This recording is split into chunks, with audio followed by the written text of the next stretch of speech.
16절입니다. 한 절 말씀을 우리 다 같이 한 목소리로 읽습니다. 내가 들었으므로 내 창자가 흔들렸고 그 목소리로 말미암아 내 입술이 떨렸도다. 무리가 우리를 치러 올라오는 환난 날을 내가 기다림으로 썩이는 것이 내 뼈에 들어왔으며 내 몸은 내 처소에서 떨리는도다. 아멘. 자, 오늘 본문이 어떻게 시작하고 있습니까? 내가 들었으므로 라는 말로 시작되고 있습니다. 이와 똑같은 말이 3장 초반부 앞부분에서도 이미 한번 나왔어요. 2절 보시면 여호와여 내가 주께 대한 소문을 듣고 놀랐나이다. 주께 대한 소문을 듣고 놀랐다라는 그런 내용이 나오죠. 이때 하박국 선지자가 들은 소문은 어떤 소문이었습니까? 그것은 하박국 1장과 2장에 나타난 모든 예언의 말씀들을 가리키는데요. 그 내용은 이스라엘이 그들의 지은 죄의 결과로 말미암아 결국 멸망하게 될 것이다 라는 것. 그리고 하박국 자신이 살고 있는 도시와 하박국 자신을 포함한 모든 그 도시의 백성들이 함께 멸망하게 된다라는 경고의 말씀이었어요. 이런 말씀을 듣고 떠는 것, 이런 말씀을 듣고 놀라는 것은 너무나 당연하죠. 자, 그런데 오늘 본문 16절에서 하박국 선지자가 들은 것은 어떤 것이었습니까? 여러분, 그것은 구원의 기쁜 소식이었어요. 13절 보세요. 주께서 주의 백성을 구원하시려고 기름 부음 받은 자를 구원하시려고 나오사 악인의 집에 머리를 치시며 그 기초를 바닥까지 드러내셨나이다. 하나님께서 우리를 구원하시기 위해서 악한 자들을 멸망시키시겠다, 우리의 대적들을 멸망시키시겠다라는 구원의 기쁜 소식이었어요. 정말 얼마나 기쁜 소식입니까? 얼마나 놀라운 소식입니까? 자, 이런 소식을 들었다면, 이런 소문을 들었다면 하박국 선지자가 어떻게 해야 돼요? 지난번에는 무서워서 떨었지만 지금은 어때요? 기뻐서 춤을 춰야 돼요. 그런데 이 소식, 구원의 기쁜 소식을 들은 하박국 선지자의 반응은 어떠했습니까? 전혀 의외의 반응이었어요. 자, 다시 본문 16절 보세요. 내가 들었으므로 내 창자가 흔들렸고 그 목소리로 말미암아 내 입술이 떨렸도다. 무리가 우리를 치러 올라오는 환난 날을 내가 기다림으로 썩이는 것이 내 뼈에 들어왔으며 내 몸은 내 처소에서 떨리는도다. 창자가 흔들리고 입술이 떨리고 썩이는 것이 내 뼈에 들어오고 내 몸은 내 처소에서 떨린다. 처음보다 이전에 너희들의 죄로 말미암아 멸망하게 될 것이다라는 경고의 말씀을 들었을 때보다도 더 무서워하고 더 떠는 그런 모습을 보게 돼요. 왜 그랬을까요? 하박국 선지자는 이 구원의 기쁜 소식을 듣고도 이처럼 두려워할 수밖에 없었던 것은 그 하나님이 나를 구원하신다는 그 결과, 그것은 너무나 기쁜 소식이, 그런데 나를 구원하기까지 일어나게 될 그 과정을 생각하면서 두려워하고 있는 것이. 자, 13절 다시 보세요. 주께서 주의 백성을 구원하시려고 기름 부음 받은 자를 구원하시려고 나오사 악인의 집에 머리를 치시며 그 기초를 바닥까지 드러내셨나이다. 우리를 구원하시기 위해서 어떻게 하신다고요? 악인의 집에 머리를 치신다. 그 기초를 바닥까지 드러내신다. 하나님께서 우리를 구원해내기 위해서는 악한 자들과의 한판 전쟁이 불가피한 것이.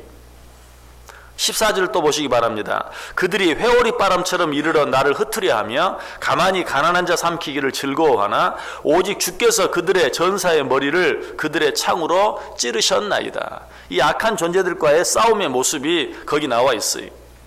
하나님께서 그들을 치시니까 그들이 어떻게 합니까? 악한 자들이 회오리 바람처럼 이르러 나를 흩으려 하고 가만히 가난한 자 삼키기를 즐거워하나 오직 주께서 그들의 전사의 머리를 그들의 창으로 찌르신다. 악한 자들이 지금 최후의 발악을 하는 것이, 악한 자들은 절대 포기하지 않습니다. 그들이 완전히 저 무저갱에 던져짐을 당하는 그 순간까지 절대로 두 손 들고 항복하거나 포기하지 않아요. 끝까지 저항해요. 그 가운데서 어때요? 우리는 여러 가지 힘든 일들을 경험하게 될 수도 있어요. 여러 가지 힘든 상황 속에 들어갈 수도 있다는 사실이. 악한 자들은, 특별히 우리의 구원을 시기하는, 우리의 영원한 승리를 시기하는 이 악한 자들은 절대로 포기하지 아니하고 끝까지 발악한다. 최후의 발악을 한다. 회오리 바람을 일으키면서 기회만 있으면 하나님의 자녀들, 의인들을 집어삼키기 위해서 호시탐탐 기회를 노리면서 우리를 공격하고 우리를 힘들게 하고 우리를 어렵게 해요. 하박국 선지자는 이것을 알았어요. 그리고 이것을 두려워하는 것이 하나님께서 우리를 구원하시기 위해서 악한 자들을 치겠다고 말씀하시는데 그 과정 속에서 악한 자들이 얼마나 발악을 할 것인가. 여러분, 그 과정 속에서 하나님께서 전혀 악한 자들로 하여금 우리를 괴롭히지 못하도록 막지는 않으세요. 욥을 생각해 보세요. 악한 사단 마귀가 하나님, 내가 저를 괴롭히면 저가 하나님을 끝까지 사랑하겠습니까? 내가 저를 괴롭히면 끝까지 저가 하나님을 믿겠습니까? 하나님이 뭐라고 하시죠? 그래, 그럼 네가 한번 시험해 봐라. 그 악한 자들이 그렇게 발악을 하고 저항을 할 때 하나님께서 그래, 한번 네가 어디까지 하는지 한번 해봐라 라고 그에게 기회를 줄 수 있어요. 그 과정 가운데서 우리는 악한 자들의, 악한 존재들의 시험을 받게 되고 공격을 받게 될 수도 있다는 사실이, 지금 하박국 선지자는 그것을 생각하면서 하나님께서 내가 너희를 구원하기 위해서 악한 자들의 머리를 그들의 칼로 찌르겠다라는 그런 말씀을 들으면서 두려워 떨고 있는 것이. 자, 그럼 믿음이 좋으신 분들은 이렇게 말할 수 있어요. 하나님이 우리를 그래도 구원하시는 것 아닙니까? 결과적으로 우리를 반드시 구원해 주실 것 아닙니까? 그런데 뭐가 두렵습니까? 말은 맞아요. 그러나 그 과정 가운데서 우리가 어떤 고통을 당하게 될 수도 있어요. 그것을 두려워하는 것은 어쩌면 당연한 것이. 자, 수술하는 어떤 환자를 한번 생각해 보세요. 의사가 그에게 말합니다. 수술의 모든 과정을 말합니다. 자, 수술은 이렇게 진행될 것입니다. 먼저 당신을 마취를 할 것입니다. 마취를 하면 당신은 아무 의식이 없는 상태로 들어가게 됩니다. 그러면 그때 내가 당신의 배를 열고, 아니 내가 당신의 머리를 열고 수술을 하게 될 것입니다. 당신을 수술을 하는 것은 마취가 깨기 전에 다 끝나게 될 것입니다. 당신이 마취에서 깨어나면 그동안 당신을 괴롭게 했던, 아프게 했던 그런 모든 것들이 깨끗이 다 제거되고 수술은 끝나 있을 것입니다. 수술이 성공할 확률은 100%입니다. 자, 여러분 어때요? 자, 그런 의사의 말을 듣고 수술실에 들어갑니다. 아무것도 두렵지 않을까요?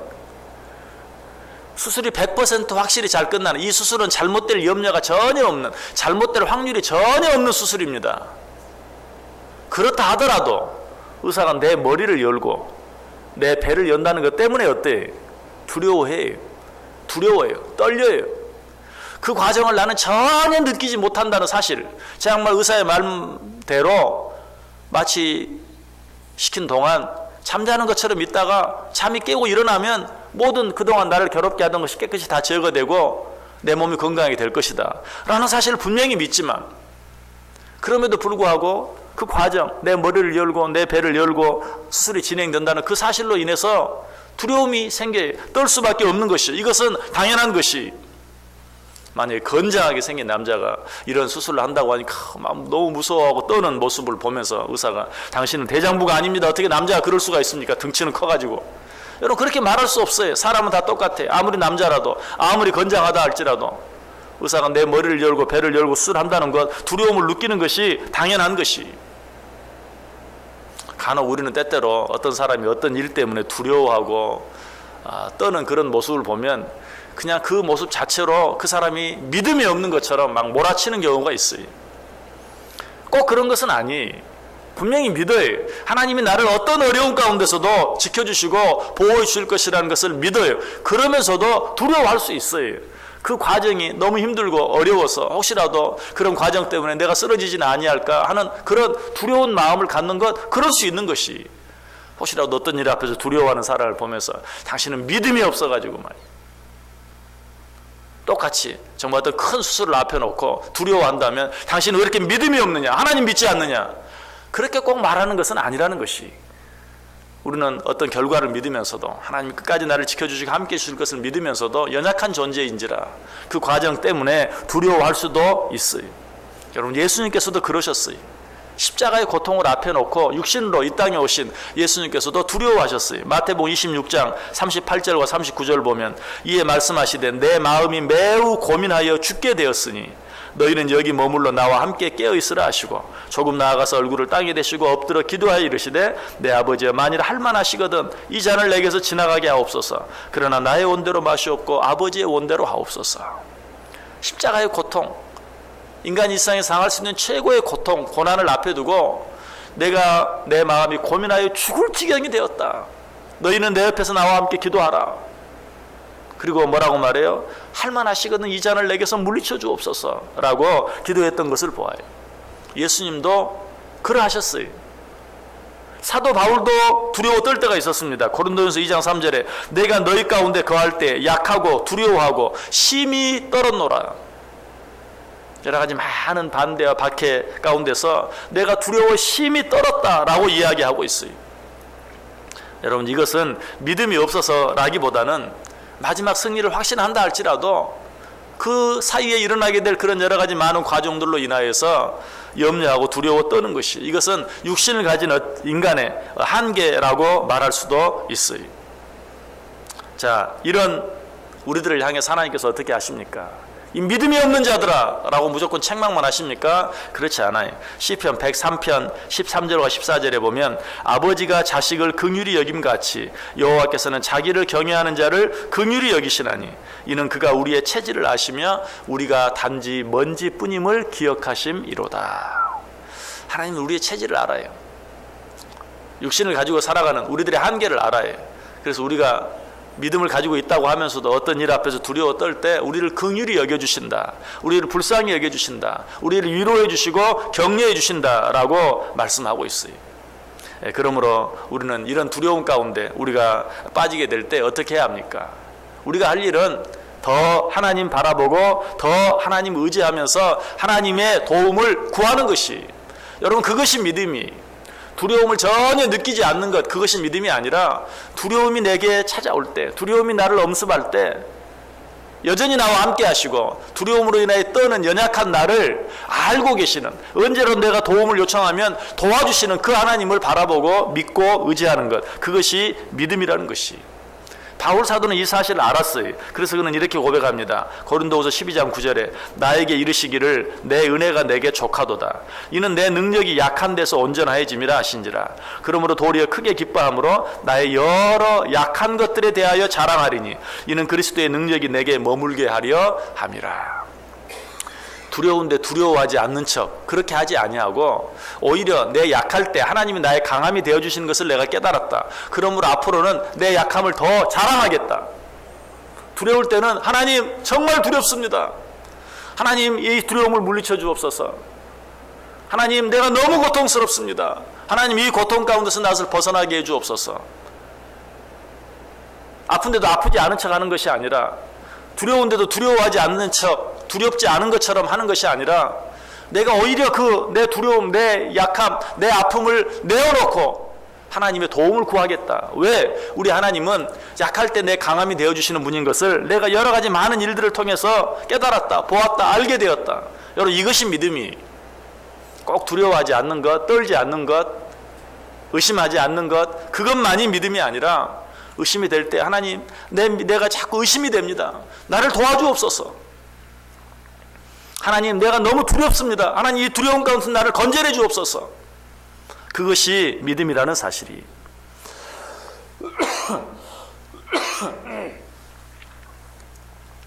그 시편 27편 14절에 이렇게 말해요. 너는 여호와를 기다릴지어다. 강하고 담대하며 여호와를 기다릴지어다. 여러분, 이 말씀을 보세요. 강하고 담대하게 여호와를 기다릴지어다. 이 말은 무슨 말이에요? 여기서 강하고 담대하라는 말은 전혀 두려워하지 않는다, 두려워하지 말라 하는 그런 말이 아니라 두려움 가운데서라도 하나님께서 너와 함께 하실 그 때를 기다리라. 그 두려움에 지지 말고 하나님을 바라고 의지하라. 그 두려움 가운데서도 하나님이 여전히 너를 잊지 않고 바라보고 계신다는 사실을 믿으라 라는 그런 말이에요. 여러분, 그러므로 우리는 어떤 일들 속에서도 하나님을 잊지만 않으면 돼요. 사람들은 호랑이에 물려가도 정신만 차리면 산다라고 말합니다. 이 말은 영적인 세계에도 그대로 적용할 수 있어요. 아무리 두렵고 떨리는 상황이 내게 임한다 할지라도 너는 하나님을 잊지 말라. 하나님을 잊지만 않으면 산다. 두려움을 느낄 수 있어요. 고통을 느낄 수도 있어요. 때때로 의심할 수도 있어요. 그러나 어떤 경우라도 하나님을 잊지 말라. 시편 62편 5절 6절에 나의 영혼아 잠잠히 하나님만 바라라. 무릇 나의 소망이 그로부터 나오는도다. 오직 그만이 나의 반석이시요 나의 구원이시요 나의 요새이시니 내가 흔들리지 아니하리로다. 여러분, 이 고백은 언제 한 고백 같아요? 너무나 두려움 가운데서 한 고백이 나의 영혼아 잠잠히 하나님만 바라라. 아무것도 두렵지 않은데 이렇게 말할 필요가 있습니까? 그렇지 않아요. 너무 두려워요. 너무 떨려요. 그때 스스로에게 말하는 것이 내 영혼아 잠잠히 하나님만 바라라. 무릇 나의 소망이 그로부터 나오는도다. 오직 그만이 나의 반석이시요 나의 구원이시요 나의 요새이시니 내가 흔들리지 아니하리로다. 어느 한날 우리의 삶 가운데도 어떤 일이 우리에게 있을지 우리는 알 수 없어요. 우리의 인생, 남은 인생 가운데 어떤 일이 생기게 될지, 아니 우리 자녀들을 생각하면 우리 자녀들의 삶 가운데 나보다 훨씬 더 많이 남아있는 그들의 삶 가운데, 그런데 훨씬 더 이전보다도 살기 어려워진 이 세상 가운데서 그들에게 어떤 일이 있을지 생각하면 두려워져요.